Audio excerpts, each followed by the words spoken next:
For today's video, i-open lang natin ang ating Roblox account o yung ating Roblox app.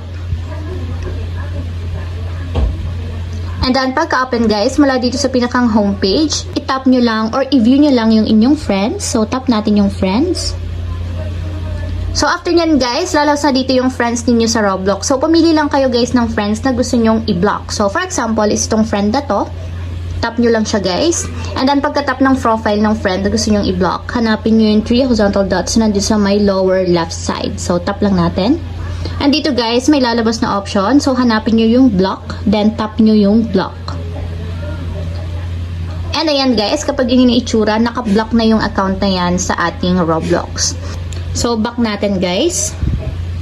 So, kung makikita nyo, wala na akong friends since nga naka-block na siya sa account ko. So, kung gusto nyo namang i-unblock yung friends guys, tap nyo lang yung more.